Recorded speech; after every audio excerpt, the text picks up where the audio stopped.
Muy buenos días, buenas tardes, buenas noches, grupo de confirmación. Estuve enfermo, así que lamentablemente no me pude presentar a la clase de confirmación.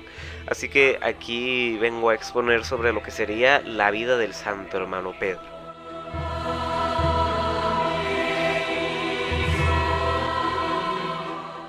Nacido en Vilaflor de Tenerife el 21 de marzo de 1626 y fallecido el 25 de abril de 1887 en Guatemala, fue hijo de apóstoles, agricultores y educado con una visión cristiana.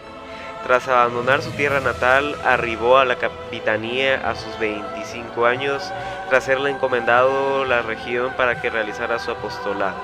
Vocación. Las palabras pobreza, penitencia y servicio siempre lo acompañaron. Desde su llegada enfermó, se mantuvo muy cercano a los marginados y tras recuperarse de salud, profesó como terciario en el convento de San Francisco, Antigua Guatemala.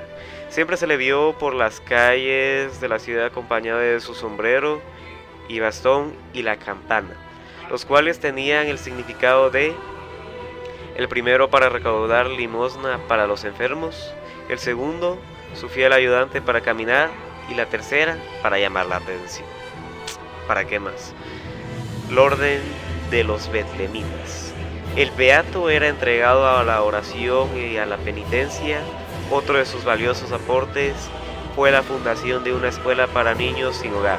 Su aporte significativo en la pedagogía fue que escribió un reglamento, el cual fue adoptado por las mujeres que atendían la educación de los niños que asistían, lo cual fue un adelanto de lo que más tarde se conoció como la Orden de los Betlemitas y las Betlemitas, las cuales tuvieron mayor reconocimiento años más tarde. Su legado se amplía al adelantarse de su época en la innovación de métodos pedagógicos. Además estableció servicios sociales que para su época no eran posibles, tal como lo demuestra la construcción del hospital para convalecientes. Murió a los 41 años de edad. Sin lugar a dudas, sus escritos espirituales poseen mucha agudeza y profundidad. El 22 de junio de 1980, el hermano Pedro fue beatificado por el Papa Juan Pablo II. El 30 de julio fue canonizado también por el Sumo Pontífice. Sus milagros. Para la canonización del hermano Pedro era indispensable la comprobación documentada y certificada científicamente de un milagro. Uno de ellos ocurrido en 1985, cuando un niño de 5 años enfermó de linfoma linfoblástico difuso. Fue curado por el entonces beato hermano Pedro. Lo anterior sirvió a la causa que seguía en Roma el postulador general, el franciscano Luca de la Rosa, y el vicepostulador Damián Muratori. Tal y como lo señala la página web de Conozca la Antigua, según antecedentes, Adalberto González, originario de Vilaflor de Chasma, Tenerife, Islas Canarias, fue ingresado a un hospital el 29 de marzo de 1985 por sufrir quebrantos de salud. Tras un examen médico el 24 de abril del mismo año, le diagnosticaron una forma de cáncer cuya curación parecía casi imposible. Al día siguiente, el 25 de abril, motivados por la reciente beatificación del hermano Pedro de San José Betancourt, la comunidad de Vilaflor, encabezada por la familia de Adalberto, el párroco, profesores y compañeros, hicieron el rezo de una novena para encomendar la salud del pequeño al venerable hermano Pedro, cuyo aniversario se celebra el 25 de abril de cada año.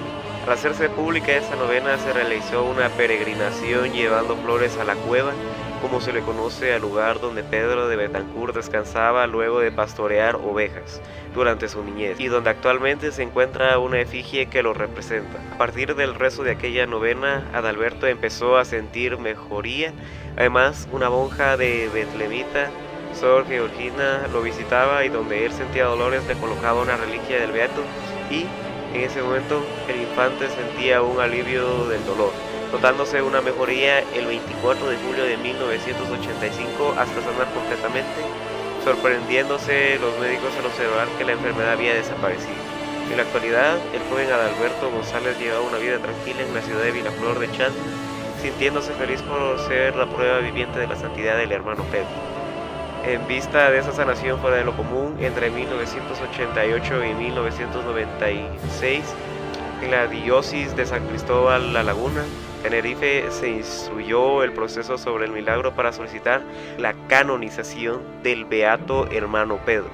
El 7 de julio de 2001, ante el Papa Juan Pablo II, se promulgó el decreto que testifica la autenticidad del milagro presentado para esa canonización.